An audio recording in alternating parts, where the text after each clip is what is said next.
tudo bem?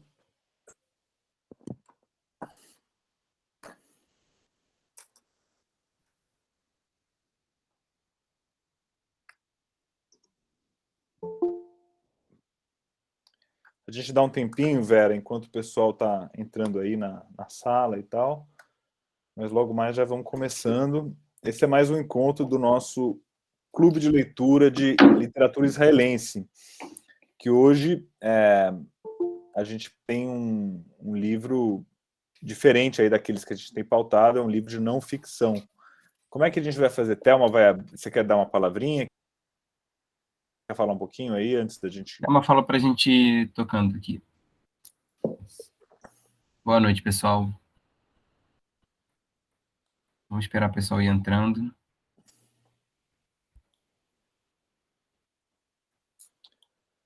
Boa noite. Dá aqueles 3 minutinhos ali para estacionar o carro, né?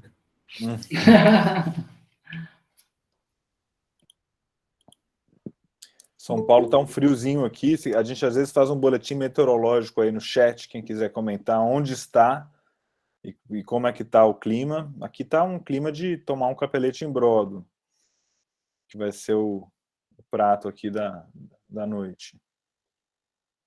A gente Aqui já costuma ter baixou dos gente 30, já está na hora de botar o casaco já. no Rio, né? É. Mas o Rio, o pessoal confunde nublado com frio, né? Vamos começando, gente? Eu acho que aí também, como a gente está hoje com uma convidada que tem uma agenda disputadíssima e a gente conseguiu uma brecha nessa agenda, então ela tem um evento em seguida e a gente então vai precisar encerrar bem em cima. Como sempre, o evento está sendo gravado, então quem quiser assistir depois e, enfim, participar, posteriormente, conversar pelo chat e tal, a gente pode fazer isso. Mas vamos lá, Vera Iaconelli, seja muito bem-vinda ao nosso clube de leitura. Não sei se você, Paulinho, quer falar alguma coisa que você preparou. Então, só dar as boas-vindas para vocês, para todos que estão entrando. Dizer que a gente está no segundo ano desse clube de leitura, né? Uhum. Estamos hoje, como o Paulo falou, né, lendo um livro, trazendo um livro de não ficção, o que é a Repicracia, né, do Edgar Cabanas e da Eva Illouz, não sei se é exatamente assim que se fala. Hum. E ela, a Eva, é israelense, né? Ela, na verdade, é marroquina, mas fez carreira e não sei se hoje ela mora em Israel, mas parece que sim, que ela leciona na Universidade Hebraica, é socióloga, né? E ele é espanhol e é psicólogo. E, e é isso, a gente, né, para a Vera também saber, né? A gente, esse ano, a gente começou com um livro de poesia, do Amir Or, depois a gente foi para um livro de fantasia, né, da Leigh Bardugo, King of Scars, e agora a gente está nesse livro, né, na Repicracia, que é enfim, um livro de uma outra pegada, né, outra característica. Mas é isso, queria dar as boas-vindas, dizer que é sempre um prazer fazer essa parceria com a 451, com o Paulo, com a Ashley, com a Mariana, ter aqui o Lães, a Thelma ao meu lado, enfim, o público que é bem fiel. Hoje eu estou vendo aqui até, estou vendo uma aluna nossa também, e muitos rostos conhecidos, e um prazer enorme receber aqui a Vera Iaconelli. Enfim, a gente sabe que não é qualquer dia que a gente tem a oportunidade de, de trazer, né, a convidada para uma discussão do livro, né, desse gabarito. Então, fico muito satisfeito também. E é isso. Quero Legal, Paulinho. agradecer o convite, Paulo. Não se importa, Paulus. Quero agradecer muito o convite. Estou me sentindo meio de penetra num grupo que já está trabalhando bastante, super bem. Então, eu estou curtindo ter sido introduzida aí nesse grupo seleto. Obrigada e boa noite. Muito obrigado a você pela presença. É um privilégio mesmo poder te ouvir. Você que é uma pensadora da cultura, né, uma psicanalista, todo mundo conhece a Vera das colunas dela na Folha de São Paulo, ela também podcaster, né? Então ela fez aí um programa com a Tati Bernardi, com o Thiago Amparo, que era um pouco sobre o noticiário, e acho que tem muito a ver com esse livro, que trata de questões contemporâneas, né? A partir de 1000 dados e 1000 informações, notícias, dados culturais, né? Que os autores vão elaborando e tal. Então é muito legal, Vera, te ouvir. Eu queria não perder tempo e já te perguntar como é que você, como é que você recebeu esse livro, como é que você leu esse livro. Esse título é tão curioso, né? Rapicracia, porque, embora remeta um pouco à democracia, a gente também pensa, a tradução seria quase a ditadura da felicidade, né? Assim, a gente pensa numa ditadura, não numa democracia, vamos dizer. Queria te perguntar, como é que é a sua leitura desse livro, se você conhece a Eva Iluz, ou se foi seu primeiro contato com ela? Foi o primeiro contato com ela, eu confesso que eu achei o título horrível, pensei, deve ser uma bobagem sem fim, porque o título me causou uma impressão de uma coisa, sei lá, qualquer coisa, fútil, e depois eu fiquei muito bem impressionada. Uhum. E tenho falado muito com os meus colegas psicanalistas, porque não sei se vocês notaram que no livro todo tem uma citação só do nome do Freud.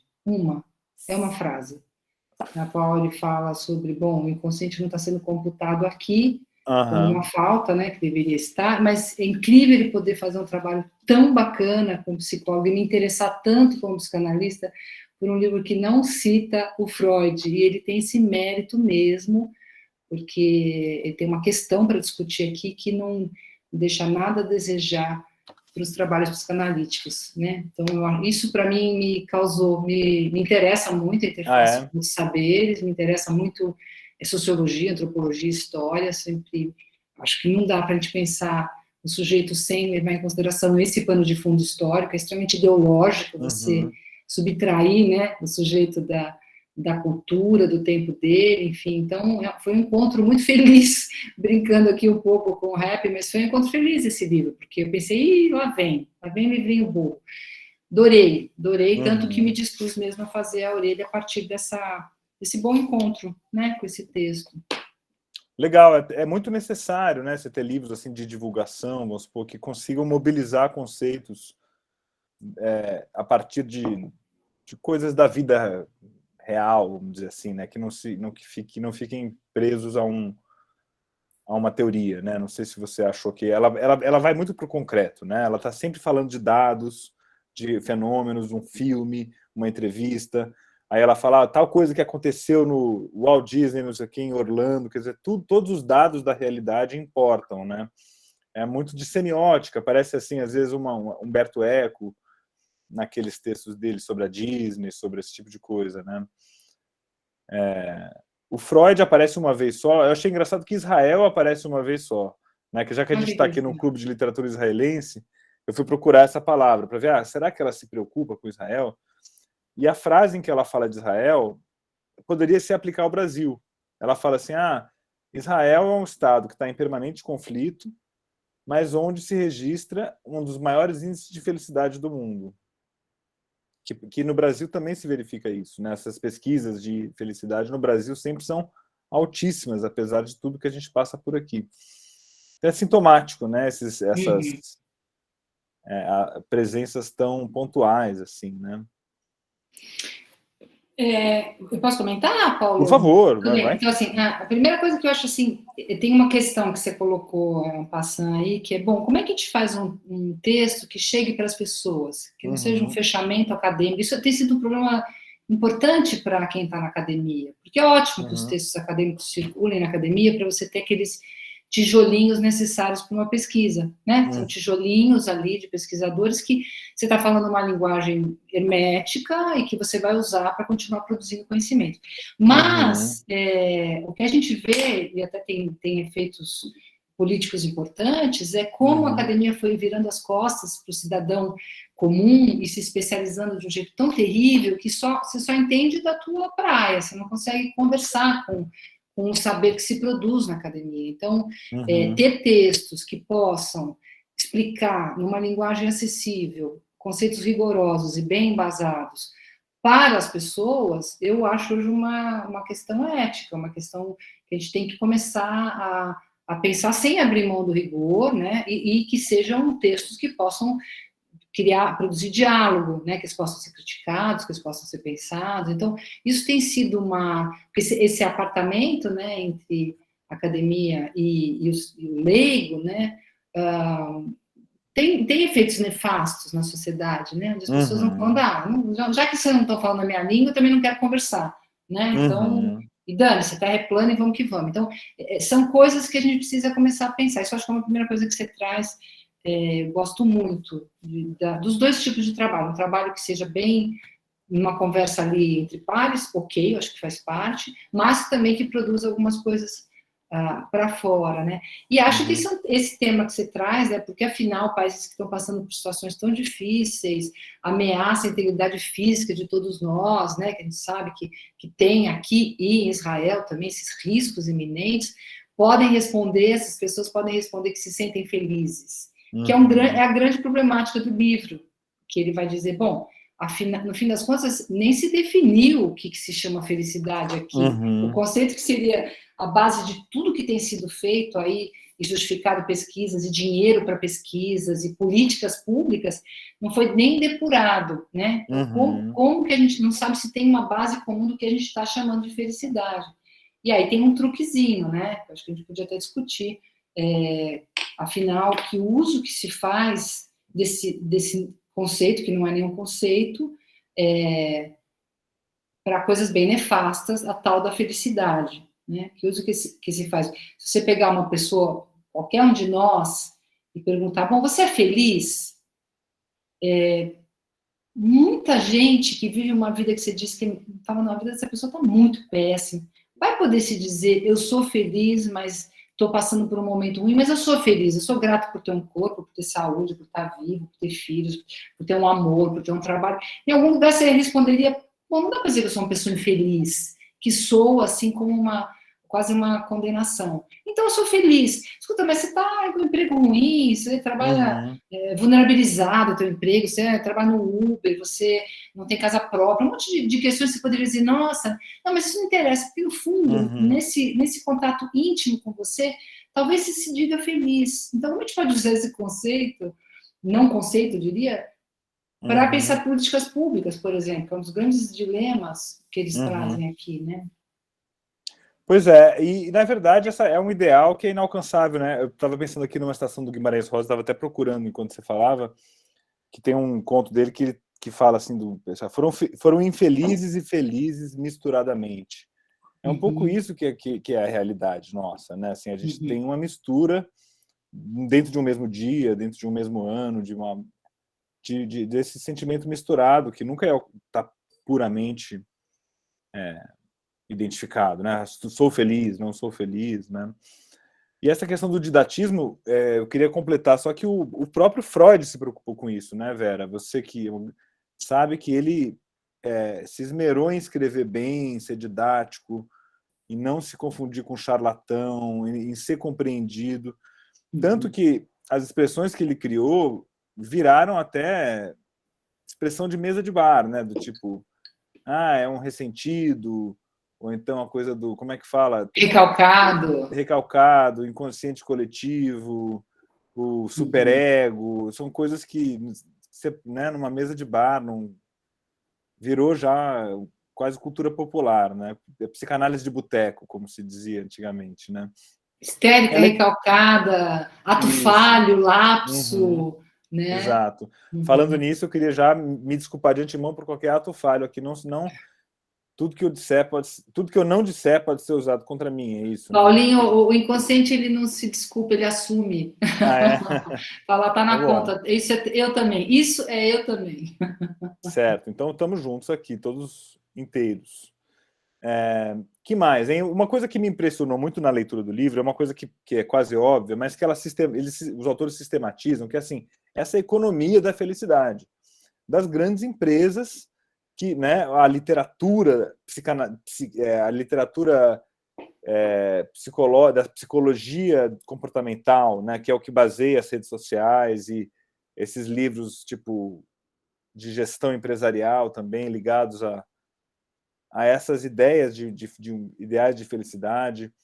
o próprio Google, né, o slogan do Google, sabe qual que é? Aquele "Don't be evil", né, não seja mal. Ou seja, é você ser a coisa um culto à bondade, à felicidade, a valores de uma pureza e de um absoluto que, na verdade, a gente não encontra por aí, né? É, porque... Perdão. Não, por favor. Porque, Não, na porque verdade, é um livro contra esses livros né, até de mindfulness, essas tendências de você fazer um trabalho psíquico para atingir a felicidade no emprego, na família, na vida contemporânea, né? Então, o que eu acho que é bem legal para mim nesse livro, para bem como munição, como ferramenta, porque como ele não fala do Freud, a gente não cai logo naquela crítica fácil de um psicanalista, né? É sempre rumo ao pior, só mostra o lado negro da força, né? Não pode nem usar a palavra negro assim, mas o lado que seria ruim da força. Igual jornalista, psicanalista e jornalista, gostam de más notícias, né? Exatamente. Então tem toda uma crítica assim que é fácil, é bem fácil de ser feito. Como ele não entra por aí, ele vai mostrando justamente a questão ideológica que está por trás, o uso ideológico de uma má ideia, né? Que o Seligman ele vai fazendo ele tem um grande assim momento assim epifânico quando ele descobre que importa é ser feliz e como isso vai dando desdobramentos terríveis e cai num certo lugar que a cultura era muito propícia de receber, de dizer, bom, o que interessa é o indivíduo, a sua felicidade, dane-se o resto, ou as políticas públicas, onde ele está inserido, se o vizinho dele está... Respire fundo, né? Entra ali na meditação. Se você estiver bem com você bem, mesmo que estiver com os chakras todos, né, alinhados, então segue a vida que o que interessa é você. Bom, isso aí é um discurso, a fala dessa psicologia positiva, ela já cai num ambiente super propício de individualismo, e de não se preocupar com o bem comum e de tentar sempre ser o melhor de si, sabe lá Deus o que quer dizer isso, ele vai explicando como, ele vai mapeando tudo isso, vai mostrando essa história e fica tudo auto-evidente em termos de crítica. Agora caberia talvez uma discussão na sequência, pensando, bom, mas o que não está combinado aqui? O que está, uma das questões que eu completaria, eu não acho que o livro precisa ser completado, não, mas aqui, a gente aproveitando a nossa possibilidade de discussão, né? Tudo que se fala sobre eu sou feliz, não sou feliz, é tudo no nível da vontade, no nível consciente, do que o Freud chamava de manifesto. É o sujeito achando que ele é dono da sua própria morada, né, que ele controla quem ele é, que ele é só uma manifestação consciente, não tem inconsciente. Então, se eu falo uma coisa, aquilo é. E o Freud, a contribuição dele é dizer, bom, isso é só a ponta do iceberg, tem todo um lado nosso que nós desconhecemos, que é o estranho em nós mesmos, e que nos assalta com o xiste, com o ato fálico, o sintoma, com o sonho, que são os estranhos de nós mesmos, né, que a gente tende a projetar no outro. Então, essa ideia do sou feliz por causa disso, aquele outro, não contempla o nosso inconsciente. E essa é uma falha que ele nem traz no livro, mas que abre muitos desdobramentos para a gente pensar por que não dá para a gente sustentar a psicologia positiva nessas bases, porque ela acaba... o que ela obriga, o que ela gera? Ela gera sintoma. Ela gera sintoma porque aquilo que não pode ser dito, não pode ser falado, aquilo que escapa ao manifesto, aparece nessas formas de sintomas. Né? Então a pessoa fala assim, não, a partir de amanhã vou começar essa dieta, vou parar de fumar, vou fazer tudo, vou largar esse marido, eu decidi, imagina, tá me fazendo mal esse negócio. Você combina com você mesmo, e é claro que no dia seguinte não vai acontecer nada disso, porque você não combinou com os russos, você não combinou com o teu próprio inconsciente que te gera, né, que manda, na verdade, né? Então, eu acho admirável o Rapcracia, porque, apesar de ele não usar essa munição gigantesca da psicanálise, ele consegue dar um recado e falar, isso aqui não se sustenta. Isso aqui não se sustenta, e entrou ali num lugar que vai muito dentro do desejo atual da gente justificar o pior que a gente tem feito em termos de sociedade, né? Pois é, mas como é que fica, por exemplo, você é autora de livros sobre a questão de criar filhos, né? Sobre os problemas dos pais, por exemplo, como apresentar o mundo aos filhos, como criar os filhos. E a questão da felicidade, da culpa, né, da culpa de ser feliz num mundo tão horrível, que é uma coisa comum, inclusive a sociedades desiguais como no Brasil, né, que a gente se sente culpados muitas vezes em estar felizes ou estar no meio do caos. Olha, como é que primeiro, fica essa parte da criação de filhos, por exemplo, como que a felicidade entra nesse jogo? entra causando muito adoecimento, por incrível que pareça. Primeiro, assim, todo mundo chama meu livro de Como Criar Filhos.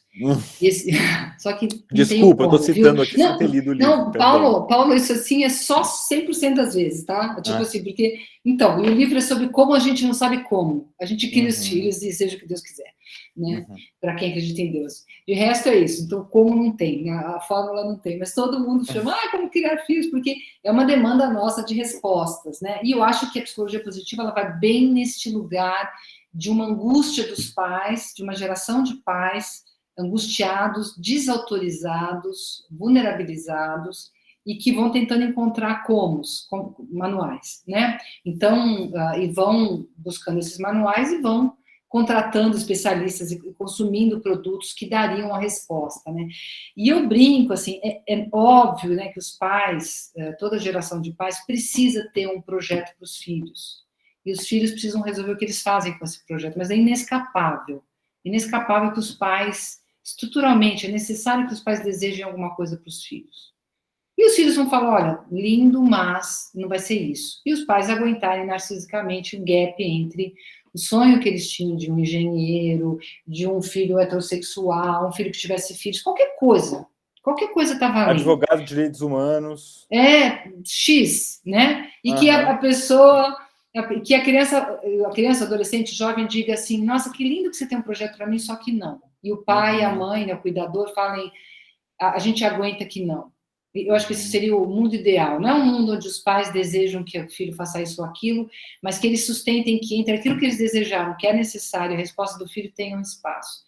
Se hoje você perguntar para os pais o que eles querem para os filhos, diferentemente da geração dos meus pais que falava, eu quero que ela case e tenha filhos, eu quero X, PTO, eles vão dizer, pode fazer o que quiser, pode vender colar de miçanga na República, eu só quero que meu filho seja feliz. Ferrou total. É isso, né? Não, só um detalhe, né? Só isso. Só o impossível. Só o impossível. Porque o Freud vai dizer, olha, o fim de uma análise é você voltar para o sofrimento humano ordinário, sair daquele sofrimento excessivo do sintoma, né, e entrar na vida como ela é, que é uma vida que pode ser cheia de episódios de alegria, satisfação e realização, né? Por exemplo, estamos aqui, isso é gostoso, é legal estar conversando com vocês, eu ouvi o Paulinho que eu gosto tanto, conhecer vocês, mas é episódico, ou você curte estar aqui agora, vai fazer outra coisa, porque não tem depois, você fez depois, não tem esse depois. Então, essa demanda, esse imperativo, né, da felicidade, como respondem os jovens? Com depressão. É a maneira de escapar à narrativa dos pais. Exatamente. Pré-estabelecida. Exatamente. Então, como responder? Eles respondem com depressão. Tipo, eu não posso... Porque os jovens não podem dar o que os pais pedem. Não podem se entregar o desejo. Eles podem ser obedientes, educados, cumprimentar as pessoas no elevador, fazer a lição de casa, tirar nota, tudo bem. Essas convenções, eles até podem oferecer aos pais. Mas o desejo íntimo, aquilo que transforma a gente num ser singular, eles não podem oferecer. Então, o desejo que você seja feliz vai ser respondido com, primeiro, uma impossibilidade total, né? E segundo, com depressão, que é o mal do século, mas que está tendo outras facetas cada vez maiores, né? Eu tenho ido a muitas escolas, os professores falam assim, eles estão muito apáticos, eles estão muito desinteressados, né? A gente leva para uma atividade maravilhosa. Eles quem? Os alunos ou os alunos, os jovens, estão muito apáticos, estão muito desinteressados, e eles, mas ao mesmo tempo, eles falam muito de de cemitério, de morte, de depressão, o tempo todo estão falando disso, né? E a gente fica tentando desviar e falar, ai, não tem nada a ver com isso, a heroína do livro não está deprimida, ela só está triste, porque ela levou um toco do namorado. Fica, não é isso a leitura. E eu estava tentando mostrar para os professores que quando os jovens insistem nesses temas, né, soturnos e cemitério, eles estão fazendo uma pergunta sobre essa questão que o Rapcracia traz. Tudo que é da ordem do infeliz é patológico. Então, sofrer é doença. Porque se a gente tem que ser feliz, quem não é feliz, que é o que o Cabanas fala muito, aqui ele fala, quem não é feliz fracassou. A sua felicidade é um problema individual seu, o problema é que você não meditou direito. Você está comendo muita lactose. Vira vegana, minha filha, que a felicidade vem, entendeu? Perde esses quilinhos, aí você vai ver que fica tudo bom. E ela é comprável, né? Porque você pode adquirir hábitos saudáveis, entre aspas, hábitos felizes, né? Mediante comércio mesmo, né? Esse comércio que tem uma hora que ela fala, né, do Mindfulness SA, né? Que é esse comércio da meditação, por exemplo, né? Então, eu entraria com duas questões. Perdão, só Paulo, que você falou uma coisa que eu não vou deixar passar, que é muito boa. Diga. Você falou de classe social, que aí tem um alçapãozinho também. Que é assim, que é o paciente, todos nós, chega assim e fala assim, não, mas eu tô sofrendo, minha vida tá um lixo, mas eu não posso sofrer, porque eu como 3 vezes por dia, porque eu moro numa casa bacana, porque tenho água corrente, porque eu estudo numa escola legal, então não posso sofrer, porque, sabe, e as pessoas pobres passando, né, São Paulo tá um campo de guerra, né, na rua, é de chorar mesmo, né, a miséria que a gente está presenciando. Então, mas isso tem um problema também, porque isso é uma mentalidade totalmente capitalista, que diz assim, eu deslegitimo o meu sofrimento, porque como eu tenho os bens de consumo, e os bens de consumo garantem a felicidade, então, que é isso que é o consumismo, né? Se você tiver os bens de consumo, o último iPhone, você vai ser feliz, porque o iPhone traz a felicidade, né? Então, e isso é uma lógica muito perversa. Traz pelo menos um aplicativo de meditação, que isso existe, né? Isso tem. Essa é a lógica perversa que está por trás de uma pseudo-compaixão com o outro. Porque a compaixão com o outro, né? Você sofrer de ver as pessoas nessa situação deplorável que a gente está vendo, faz parte da nossa humanidade e implica em você tomar decisões solidárias, né? Mas não reconhecer que a existência humana tem no seu bojo o sofrimento e achar que porque eu tenho bens de consumo eu não poderia sofrer é a própria fantasia capitalista. Mas, né? Assim, não tem muito nisso também daquilo que o pessoal chama de white people problems, né? Que é assim, aquela coisa, então isso é o problema de vocês aí, brancos, que estão chorando porque né, perderam, porque o avião estava com overbooking. Sim, lá, as reclamações pífias que são trazidas como grandes problemas, concordo plenamente que caem nessa crítica do white people problems. Mas tem reclamações legítimas que são deslegitimadas porque se compra essa ideia de que a felicidade é um bem de consumo adquirível. É um paradoxo. Basta você fazer a coisa certa, igual fazer o primeiro milhão, né? Assim, se você exatamente, nós estamos falando de um paradoxo. Né? E tem pesquisas que mostram que de 0 até um certo valor, as pessoas não conseguem viver bem sem uma renda. Mas a partir de um certo valor, você pode pôr quanto dinheiro você quiser, que a sensação de bem-estar ou mal-estar, ela não está afetada por essa quantidade. Então, essa ideia, se eu tiver milhões, eu vou ser mais feliz, que é a ideia que as pessoas têm, né? A hora que eu tiver aquele carro, aquela casa, aí eu vou ser, aí vai ser. Então, a gente está diante de um paradoxo, no qual, ao mesmo tempo que as pessoas se queixam de coisas pífias, elas não reconhecem que não há bem de consumo que faça o ser humano feliz.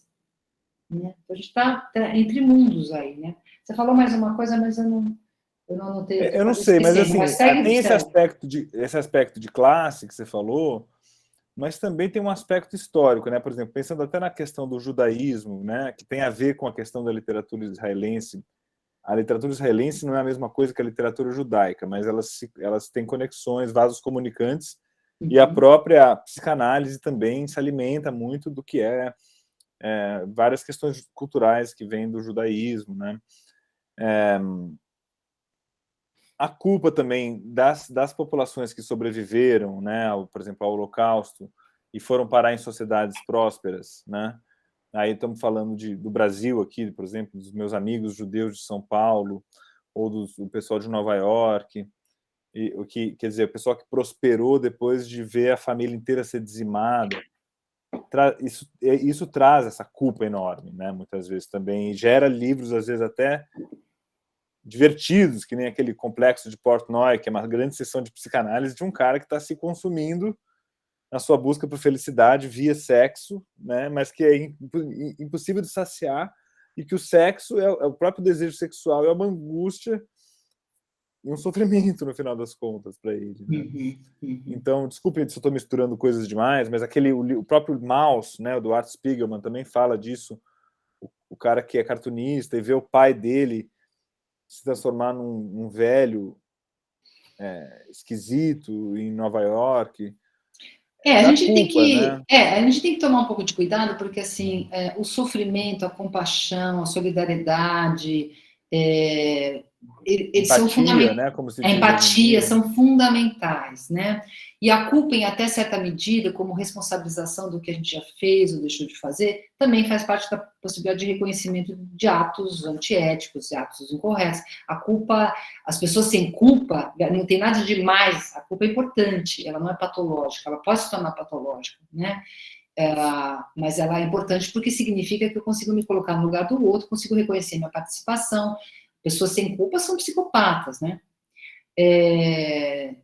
A questão é quando o grande problema da culpa é não saber usar, porque a culpa ela pode se tornar um lugar de autopunição perene, no qual mais interessa o seu sofrimento do que, de fato, o sofrimento do outro a quem você está se referindo, né? Então, a pessoa fica ali se martirizando, aí a gente já entra numa coisa um pouco mais patológica, né?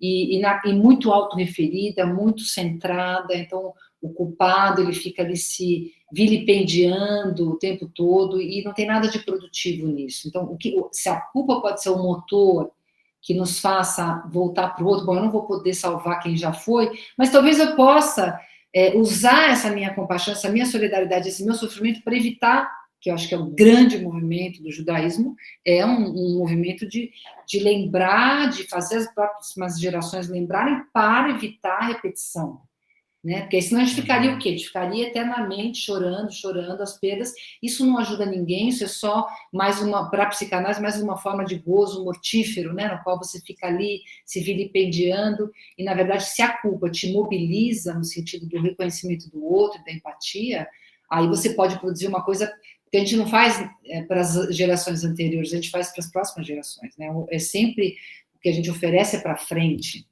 né? A partir do que a gente tem da nossa história, né? Gabriel, você queria perguntar alguma coisa? Eu acho que tem uma mão levantada. E Luísa? Sim, Gabriel levantou a mão. Queria perguntar, sim. Tá ótimo, tá excelente. Eu queria trazer aqui para o livro, eu gostei muito do que você falou, Vera. Esse livro me levantou algumas questões, eu gostei muito de saber dessa quase ontologia da positividade dentro da psicanálise americana, da psicologia americana, né? O que me lembrou também uma passagem de uma reivindicação legítima que o Michel Foucault trouxe no História da Sexualidade, volume 1 dele, Vontade de Saber, que ele vai falar da questão do direito à felicidade, direito à saúde, né? A questão de um Estado que permita uma vida saudável. Aí, na introdução aqui do livro, e é completamente diferente, como é que isso foi cooptado pelo esvaziamento das questões legais sobre o que é felicidade, o que é desenvolvimento humano, né?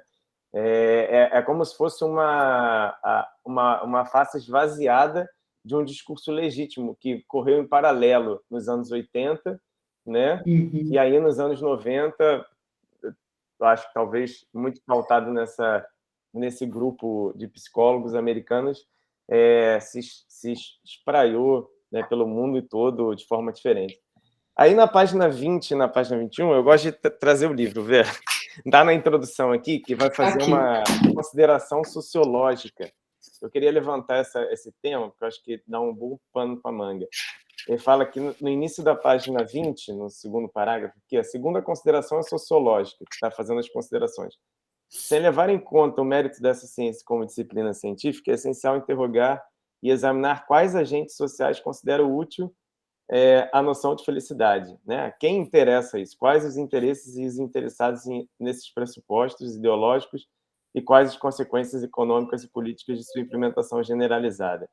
Depois fala assim, eu vou pular um pouquinho, esse processo também presta legitimidade à noção de que não há problemas estruturais, apenas deficiências psicológicas, de que, em suma, não existe essa coisa de sociedade, mas apenas indivíduos.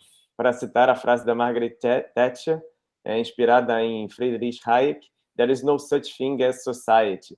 Aí essa passagem aqui é muito interessante porque ele é como se fosse um negativismo social, né, da estrutura social, um negativismo da sociedade, essa questão da psicologia individual, da positividade.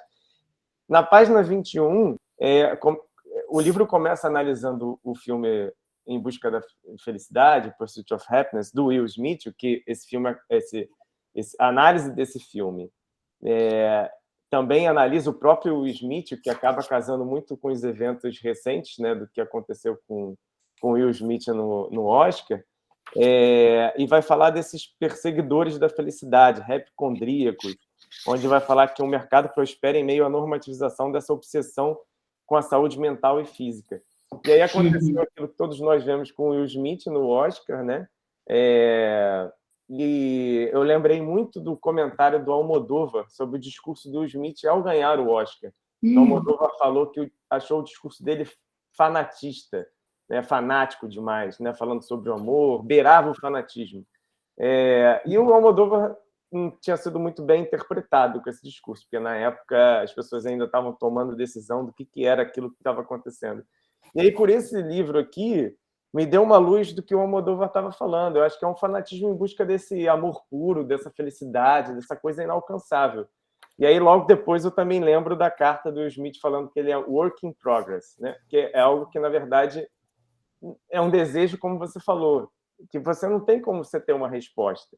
Como é que funciona hoje na nossa sociedade a gente ter um negacionismo tão grande em torno de uma felicidade social e uma positividade tão arrebatadora em uma felicidade individual? Como é que pode essa balança? Eu posso viver em uma sociedade miserável, mas eu ser feliz, né? Aí eu estou tentando fazer essa pergunta assim. A busca da felicidade coletiva foi completamente esvaziada por uma busca de uma felicidade psicológica individual que só depende de mim. É uma coisa muito complexa. Eu não sei se eu consigo formular a pergunta, mas eu acho que esse foi o cerne do livro que mais me inquietou, né?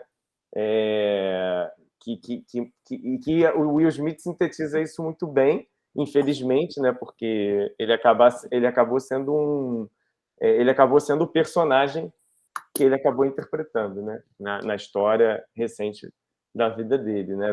De buscar uma felicidade plena, etc. E essa busca levar justamente ao contrário do que ele buscava, né? O que acaba acontecendo com várias pessoas que vão depositar todas as suas forças em coaches, em personagens e tudo mais, e acabam perdendo dinheiro, perdendo estrutura familiar, perdendo amigos, enfim. Como lidar com essa questão do social, do individual, e da perda através dessa busca hipocondríaca aí? Não sei se... Bom, a gente é um pouco como a questão do clima, a gente pode dizer não está acontecendo nada, só que a gente vai vendo os desastres ambientais e vai chegando um momento que ou todos morremos em função dos desastres ambientais, ou a gente levanta e faz o que tem que fazer. E a questão social, ela vai exigindo uma solução, né? Porque claro que o efeito é evidente, né, Gabriel? Acho que você fez uma leitura maravilhosa, que para mim também... além da questão de uma geração de deprimidos para responder a esse imperativo tirânico, também, para mim, fundamental no livro é como ele vai justificando e mandando grana e fomentando todo um trabalho na direção do individualismo absoluto e eu com a minha yoga e dane-se o resto. Então, acho isso seríssimo, e a gente já vê efeitos disso na contramão de tudo que se pensa em termos de sociedade, né? E por mais que muitas vezes, erroneamente, as pessoas possam pensar que para a psicanálise existe só o indivíduo inconsciente, não é nada disso. Sempre para a psicanálise a marca do social está colocada desde a constituição do sujeito. Não existe constituição subjetiva sem esse outro, que seria esse outro cuidador, que está ali para representar a sociedade, esse grande outro da linguagem, na qual todos estamos inseridos, né, ou precisaríamos vir a estar. Então, quando se pensa essa interpretação psicológica e do indivíduo, e é interessante que para a psicanálise não existe indivíduo, porque indivíduo vem de indiviso, sem divisão, e para a psicanálise está colocado de saída que nós somos divididos internamente, né, consciente e inconsciente, esse outro de nós, e esse outro de nós é o social. O inconsciente é o outro, do Lacan, né? Então, vai muito na contramão de tudo que, acho que o Cabanas e a Ailú tem mesmo que bater na psicologia, porque a psicologia, ela tem uma briga histórica com a psicanálise, no sentido mesmo do indivíduo, daquilo que seria da ordem das generalidades, e que dá margem para esse tipo de psicologia positivista, né? Nem é positivista, positiva, tá? O que se usa na psicanálise é o sujeito, é isso, Vera? Assim, é o sujeito, que é o sujeito do inconsciente. E que é uma coisa já que tem essa coisa de ser etimologicamente está subjugado, né? Ele está sujeitado às intempéries da vida, né? Sujeito às tempestades de si mesmo, né? Até. Estamos assujeitados à linguagem, que é o que o outro nos dá na nossa Constituição, e sem a qual a gente não vira sujeito. Ou a gente aceita esse código, ou a gente fica à margem, ou vai ficar entre mundos, enfim. Então, estamos assujeitados à linguagem, não tem muito como escapar, né? E isso é contingencial, não nasce porque a gente nasceu, foi parido. Isso é uma coisa que só acontece no laço com o cuidador. Então pode não acontecer. O emoticon como linguagem, que está na capa do livro, que também virou uma coisa hoje fundamental na comunicação, né? Hoje eu não consigo me comunicar sem emoticons mais. Sim, não tem problema, porque a escrita como a gente conhece hoje é muito mais recente. E nós nos constituímos como sujeitos muito antes. Então, a linguagem está colocada para o ser humano, né? Senão não tem humano, não tem o ser humano, né? Mas eu gostei muito de algumas coisas que você trouxe, Gabriel, tanto da questão da religiosidade, como a gente expulsa, né? O diabo pela frente, ele volta pelo fundo, tudo acaba sendo uma forma de religião mesmo, quer dizer, a ciência desaparece aí nessa verdadeira crença. Essa ideia de superação é uma ideia de superação muito egóica mesmo, eu vou lá, eu faço, não existe o impossível, a gente ouve isso diariamente, né? Essas coisas de coaching, mas eu lembraria só uma coisa que o Freud, quando o Freud está produzindo a psicanálise, criando a psicanálise, que no começo era muito voltada para o social, a psicanálise de 20 até 39, quando ele tem que fugir, né, de Viena, porque está sendo perseguido pelos nazistas, é uma psicanálise que faz inúmeras clínicas públicas, voltadas para o cidadão que não pode pagar, em vários países europeus, uma psicanálise que assim, está interessada no psicanalista leigo. O Freud não acha que tem que ser médico, nem psicólogo, para ser psicanalista. Então, o Freud era um cara muito avançado nesses termos, está ali, né, preocupado com o atendimento da população em geral, são as clínicas públicas da psicanálise, que estão muito bem documentadas, que foi recentemente traduzido para o português, um texto sobre isso. Quando tem a fuga da perseguição nazista, ele só sai porque Marie Bonaparte obriga ele a sair de Viena, ele não quer sair, e ela arranca ele de lá para a Inglaterra. O que acontece? Acontece que os psicanalistas têm que fugir. E eles vão ter que fugir, e essa psicanálise mais revolucionária, ela vai ter que se deparar com outros países e outras ordens de funcionamento. Então, e aí, só para completar, não quero me estender muito nisso, isso é muito fascinante, mas não é bem o caso. Quando eles chegam nos Estados Unidos, eles têm que fazer uma adaptação ao que já existia lá, que era muito mais positivista. Então, a grande queixa do Lacan é que a psicanálise foi contaminada por uma psicanálise do eu, Enquanto que a psicanálise europeia, freudiana, é uma psicanálise do isso, do inconsciente. Quando chega... Então, ali a gente já tem isso que vai depois se tornar nessa psicologia positiva. Já tem uma... Não, da felicidade, de resolver, de fortalecer o eu, que é o contrário do que a psicanálise freudiana propunha. E que o Lacan vai dizer, bom, ao invés da gente levar a peste é que voltou para a psicanálise, né? Então, só um pequeno...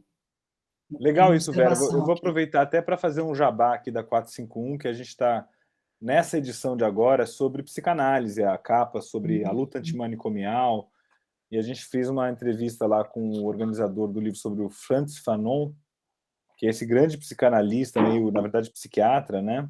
Que fez uma leitura a partir do sul, dos países colonizados, das sociedades não centrais, entre aspas, e que é muito interessante, mostrando como justamente a psicanálise se aclimata de formas diferentes em cada país, né? Para sobreviver, né? Isso. Muito legal isso. Na América Latina, a gente teve aqui essa coisa, muito da nossa cultura vem da Argentina, né? Do pessoal que fugiu da ditadura, enfim, você teve outras matrizes da cultura psicanalítica no Brasil, né? Luísa, quer falar? Ou Paulinho, desculpe? Não, eu ia falar para passar a palavra para a Luísa. Sim, por favor. Eu já nem sei se já passou tanto, eu estou gostando tanto de ouvir, que às vezes a gente ouve, é melhor ouvir do que falar. Eu queria voltar à questão lá da educação dos filhos, né? Porque a questão da felicidade também, ela hoje passa por você ter uma postura politicamente correta, né? Então, é uma coisa que pode ser extremamente opressora, né? Então, a gente tem fatos diferentes, eu discutindo com amigos meus, pessoas de muito boa cabeça, né? Falando sobre o jovem de 12 anos que se viu trans, se reconheceu como trans, e eu quieta ali, né? Eu tenho uma formação em comunicação e uma em direito, né? E em direito eu brigo muito, porque eu acho que a maioridade penal não pode aumentar, ela está certa, porque o jovem não tem capacidade de entender quando ele comete um crime. Então, como é que ele não tem capacidade quando ele comete um crime? Com 11, 12 anos, ele consegue se identificar e é isso aí. Essa discussão veio porque em alguns países da Europa, antes dos 18, os jovens podem fazer a transformação sexual. E isso é uma coisa, para mim, avassaladora, porque é uma ida sem volta, entendeu? Não tem como arrepender depois. E você não pode ter, numa sociedade, pesos diferentes para coisas parecidas, entendeu? Se você tem capacidade... Tudo bem, uma coisa é sentimento, outra coisa é ação, mas quando você fala da questão da depressão, né, também vem a questão dos pais que não dizem não, né? Que não há conflito, né? O conflito faz parte da formação do homem. Sem conflito não tem formação do indivíduo. Tem que brigar. Eu dizia para meus filhos, liberdade é uma coisa que se conquista. Ninguém dá liberdade para ninguém. Ou você me prova que você é capaz dessa liberdade, ou você vai ficar sem a liberdade. E eu acho que eu fui muito bem... Eu fico muito satisfeita com o resultado que eu tive, entendeu? Então, acho que a gente está num momento em que a gente meio que perdeu a referência dessa coisa. A segunda questão é a questão da felicidade em relação à saúde, né? A gente está vivendo aí quase 3 anos de pandemia, e muitas vezes a gente pode olhar essa coisa de ter saúde também como um produto que a gente adquiriu. Você está entendendo? Porque sim, Luísa. Você percebe isso, que assim, eu estou viva, não tive Covid, eu se tive, consegui sair da Covid, então eu sou obrigada a ser feliz, porque assim, isso também veio nessa discussão com esses amigos, porque tinham 2 ex-presos políticos nesse grupo, e uma amiga disse para mim assim, na hora na cadeia, falando do Tortura Nunca Mais, eu disse para minha amiga, eu fui muito espancada, e a outra disse, eu levei choque. E essa outra que levou choque disse para mim, eu prefiro levar choque do que ser espancada. E aí ela parou e disse, gente, como é que a gente está comparando essas coisas, sabe? Como é que a gente viu a referência? Naquele momento até entendo, né? Porque era um momento muito difícil. Mas a gente também está vivendo isso aqui nessa realidade que a gente vive, né? Da saúde, da questão de que eu não posso ser feliz porque o outro não tem. E aí você fica infeliz também, não faz nada para o outro ter ou não ter, né? Não se mexe acontecendo. Eu queria levantar essas duas questões, mas... Então, Luísa, assim, você traz questões muito, muito interessantes, muito pertinentes, que dariam margem para uma grande discussão. Mas acho que se a gente for juntar, como a ideia, né, que eu acho que o livro traz de uma forma bem interessante, como a ideia é que você é uma empresária de si mesma, você tem que gerir a sua vida. Então, se você adoece, é porque você não está tomando a vitamina certa, e você fuma, e você não acorda cedo e não faz ginástica, você é responsável aí pelo seu corpo, que tem que estar saudável. Eu acho até muito interessante. É claro que eu sou super a favor que não se fume em restaurantes, porque os garçons ficam doentes, né? Óbvio. Mas tem até uma desobediência civil, por exemplo, na França, todo mundo fuma muito para dizer, meu corpo cuido eu faço o que quiser, se eu tiver que fazer, não é meu. Que é um lugar político até de dizer, não vem dizer como eu tenho que gerir este corpo, né? Então eu tenho que eu acho que eu concordo totalmente quando você fala que a saúde vira um produto. Mas, Vera, desculpa te interromper, mas isso também deu um certo negacionismo que, inclusive, prosperou muito na França. Onde você vê os jornalistas, por exemplo, bem informados, falando o Estado não pode me obrigar a tomar uma vacina. Coisas parecidas com o que a gente viu aqui, enfim... Sim. Então, esses movimentos, eles têm lá seu sentido e depois eles vão tendo as suas distorções e outras questões, eu concordo plenamente. Mas essa ideia, que, por exemplo, eu acho que a gente podia usar um exemplo um pouco mais polêmico, que é alimentação que virou remédio. A alimentação virou remédio. Praticamente, você tem que comer tal coisa, porque ela tem a vitamina tal. Ou seja, você tem que comprar aqueles produtos todos e oferecer tudo aquilo. Tem toda uma ideia de gestão de si mesmo, né, que visa um sucesso, uma realização, e você mesmo se tornar um produto palatável para o mercado das relações sociais, né? Então, nós estamos premidos por essa lógica, e aí eu acho, né, Luísa, que entra uma questão que é o seguinte: a sexualidade é complexa, a sexualidade tem idas e voltas, né? Mas nós estamos numa cultura que é uma cultura na qual a reflexão foi abolida e tudo se torna ação. Tem um fazer. Então por que não deixar, né, o jovem ir se debatendo com as questões da sexualidade no tempo dele? Por que a resposta tem que ser corta ou enxerta? Por que essa pressa? Que pressa tão gigantesca é essa? E que a gente não consegue sustentar os tempos, né? Porque tem uma ideia de produtividade na vida também. Porque a questão é sustentar os tempos. Por exemplo, uma criança que nascia com uma genitália ambígua, que os médicos têm que determinar se vai ser homem ou mulher, porque não tem clareza nem genética, nem anatômica, nem fisiológica, imediatamente se decidia com o bebê no berço e já fazia algum tipo de intervenção. Hoje a gente fala, calma, espera, vamos sustentar a indeterminação, vamos falar sobre isso, né? Você fala, bom, levar choque, espancamento, parece... Mas poder falar sobre isso é magnífico. Poder falar sobre isso. Vamos pôr em palavras a experiência humana. Não vamos vamos sair fazendo coisas sem parar. Então, o que acontece muito com os jovens hoje é que quando acontece alguma coisa, os pais, dentro dessa lógica que a gente está descrevendo aqui, que aparece muito no livro, eles acham, erroneamente, porque estão sendo pressionados para isso, que eles têm que responder de imediato, e às vezes não tem resposta, e você tem que sustentar com o teu filho que você não sabe, que tem que esperar, que não tem nada para fazer, que às vezes é só uma... Né? Então a criança não passa de ano e você leva ela para viajar, para espairecer. Não, aguenta que não passou de ano, aguenta o tranco, aguenta o resultado. Aí o namorado foi embora, a namorada foi embora, então vamos fazer alguma coisa para compensar. Não tem que compensar, tem que ficar na falta, né? Como o professor dizia. Aí eu disse para o cara que a experiência dele não deu certo, e o aluno perguntou, bom, mas professor, isso vai tirar da minha nota? Vai cair a minha nota? Ele falou, então, amigo, vai. Porque é assim que funciona, né? E o aluno, assim, olhando para ele como se ele dissesse que arrancar um braço. Não, é a nota, é a lei da gravidade, cai, sabe? Não tem problema. Acontece, né? Então, assim, eles estão sendo criados, é uma geração que está sendo criada sem poder sustentar a falta em nenhum aspecto. Eu acho que a gente está ali para sustentar que ficou sem mesmo, não como castigo, simplesmente porque na vida a gente fica mais sem do que com, né?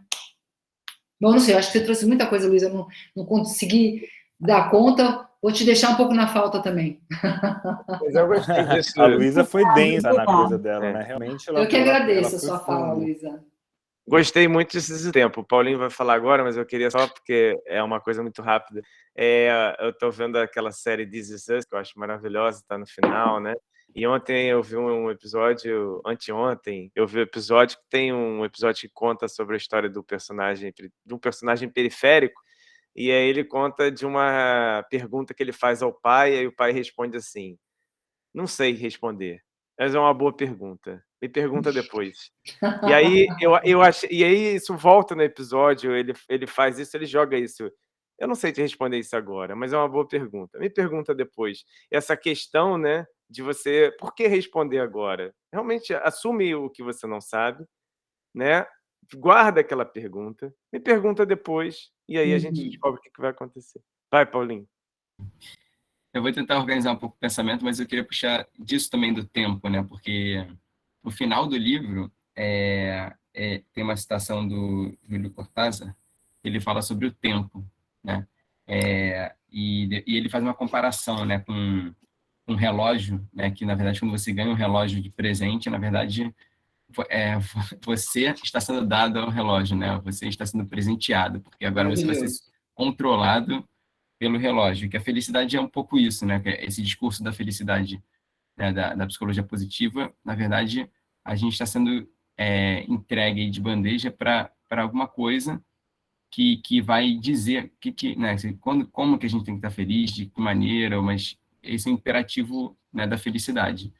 E eu fiquei pensando também um pouco nisso, como é que a felicidade ela também está ligada a essa noção do tempo, né, da temporalidade, assim, porque você tem que ser feliz agora, né? Você não pode ser feliz, assim, esse sofrimento que a gente não sustenta, né, que a gente não permite que ele apareça, né, essa dor, essa falta, isso tá ligado também a uma noção de temporalidade, né, assim, isso tem que ser resolvido agora dessa maneira, não pode ser depois, não pode ter uma espera aí, e acho que isso ainda torna essa felicidade, essa pós-felicidade, mais imperativa e opressora, né? Acho que ela acaba sendo opressora.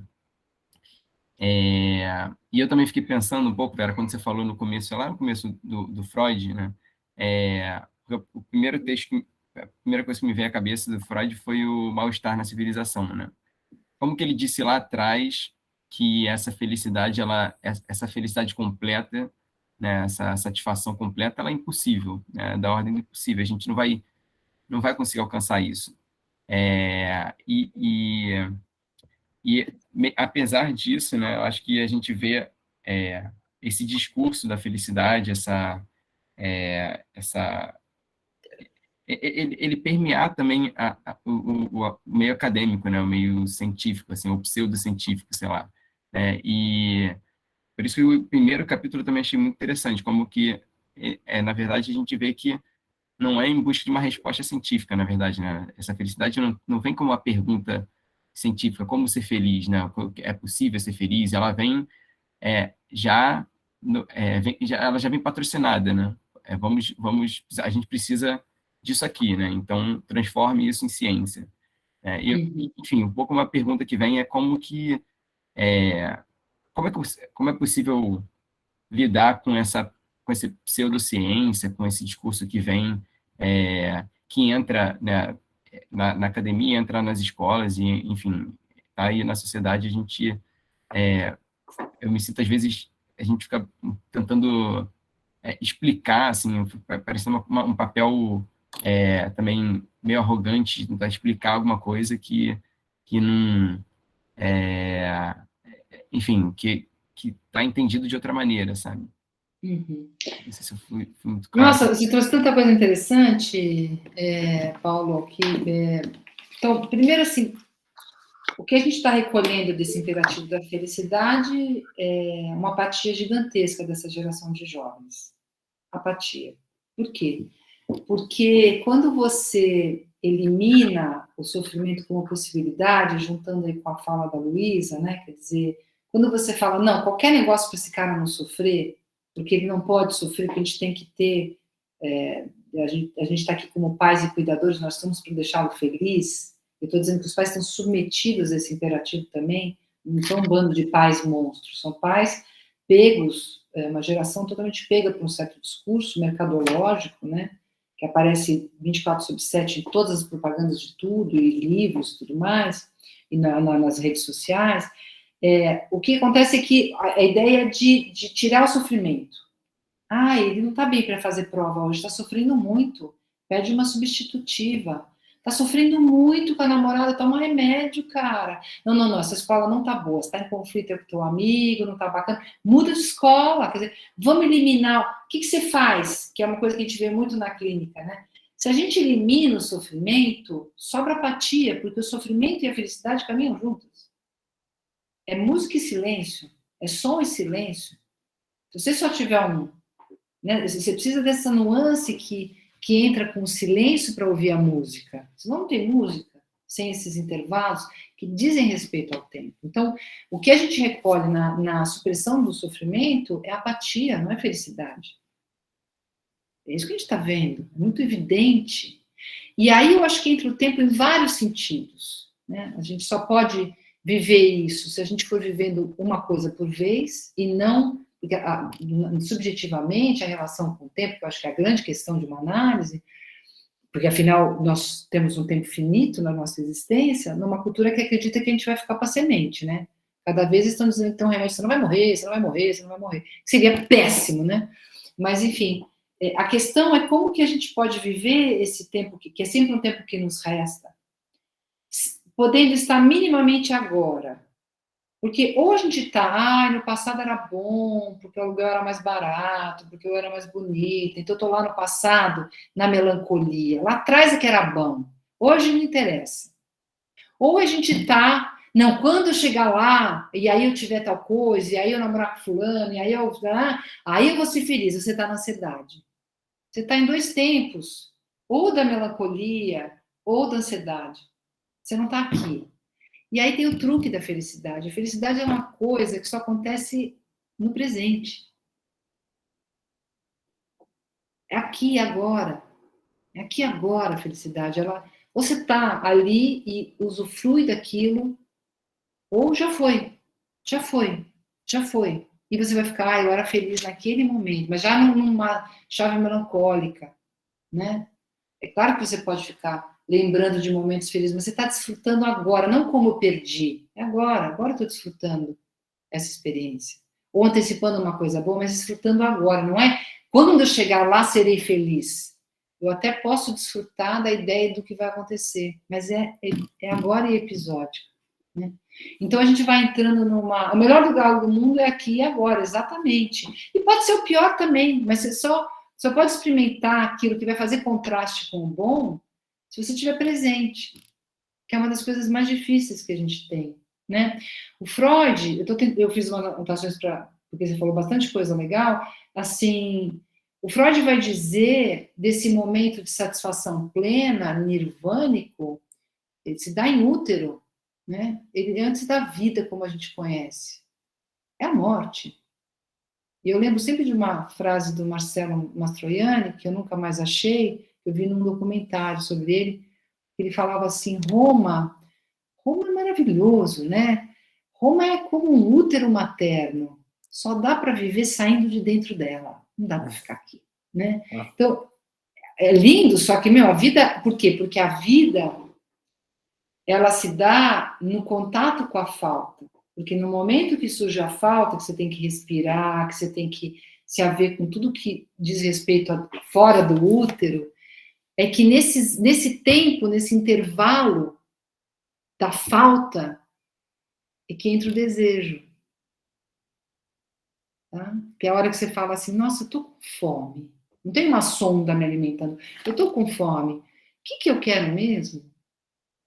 lasanha, pãozinho de manteiga, café com leite. E aí você entra com alguma coisa. Então, quando o bebê está se constituindo, que ele entra com alguma coisa, entra com desejo. Bom, sem formulação do desejo é a depressão. Ora, vejam só, caímos lá na depressão. Caímos na depressão, porque eu não entro com nada da minha subjetividade para marcar alguma coisa que eu quero, que eu desejo, que eu formulo. O que está acontecendo com as nossas crianças? O que está acontecendo com a gente? A gente está numa pseudo-satisfação plena. Ah, não pode ter falta, não pode chorar, não pode ficar triste, não pode ficar sem, tem que, né, fazer coisas. Nisso, o sujeito se recolhe e o desejo desaparece, e aí você vai ter quadros depressivos e outros, né? Então, a questão do tempo é fundamental. Não é à toa que eles acabam o livro com essa lembrança magnífica, né, da questão do tempo como uma possibilidade para a gente viver. Assim, a gente é tão louco, porque sempre que eu converso sobre esses temas, eu penso, onde foi que a gente errou? E é claro que tem respostas históricas, sociológicas, antropológicas para pensar isso, mas porque a gente se vê falando coisas que são de uma sabedoria tão básica, né? Porque, assim, nós somos a cultura que acumulou mais conhecimento, acho inacreditável o que a gente adquiriu de conhecimento, mas sem sabedoria nenhuma, mas nenhuma. A gente tem que ensinar que a vida, para nós mesmos, né? Que a vida sem sofrimento não dá para ser boa, porque sem o contraste entre sofrimento e felicidade não dá para viver. Jura? Será que a nossa avó, bisavó, tataravó não sabiam já disso? Nós estamos tendo que voltar lá atrás para buscar um pouco de sabedoria, onde o conhecimento tomou toda conhecimento mercadológico, né, conhecimento da pior, sem alma, né, sem subjetividade. Não, e essa ciência comportamental que é infalível, né? Assim, que eu acho que também tem essa. O Paulinho também falou, não sei se foi o Paulinho que estava falando da questão da parte assim, disso se traduzir numa linguagem científica, né? Esse mesmo saber que agora as máquinas aprendem, que tem a inteligência artificial, que prevê o nosso comportamento, né? A gente publicou uma resenha na 451 sobre essa origem da psicologia comportamental, que deu origem às redes sociais e tal, que é assim, tinha um caso lá que era assim, o cara, ele começou a alimentar os dados dos consumidores de uma farmácia, e aí passava a prever o que a pessoa ia querer em seguida. Então, se ela comprava tal coisa, significava que dali uma semana ela ia pedir outra coisa, tal. E entre elas, começaram a perceber lá que tais meninas, sei lá, de 16 anos, quando começavam a consumir tais produtos, iam engravidar. E aí começaram a oferecer fraldas para meninas de 16 anos. Aí o pai foi lá e falou, olha, vocês estão ofendendo a minha família, porque a minha filha tem 16 anos, você está louco, ela nunca vai. Onde já se viu? A filha estava grávida. Ela tinha, a farmácia, ela era tão refinado isso, que realmente é infalível, né? É uma coisa avassaladora, né? Essa ciência comportamental que prevê a nossa felicidade, prevê o desejo, prevê a lacuna e o preenchimento da lacuna, né? Genial. Olha só, Vera, o tempo também nos diz aqui que a gente precisa encerrar o nosso evento. Eu fui muito feliz na última hora, preciso dizer, né? Mas a Vera está no presente e o presente dela a chama para outro compromisso, né, Vera? Infelizmente, eu estou adorando, mas é isso. Mas é muito bom poder contar com sua inteligência. Desculpe, a gente não tem mais tempo para mais uma pergunta, né? Eu acho que se puder ser rápido, acho que eu consigo, sim. Alguém falou alguma coisa? Quem que falou? Quem entrou falando aí? Eu só lamentei que está acabando. Sim. Obrigada, Luísa. Mas a Vera, a gente tem acesso a ela na Folha de São Paulo, que é brilhante, a coluna dela sempre pegando na veia aí das coisas do Brasil e da nossa vida, né, subjetiva. A Vera também tem o Instituto Gerard, que é um lugar em que há muitas discussões de Quer falar um pouquinho, Vera, do que vocês fazem no Gerar? Se é uma coisa acessível aos leigos ou não? É um instituto de psicanálise com cursos Uhum. livres e cursos de formação, mas quem tiver interesse, dá uma olhadinha.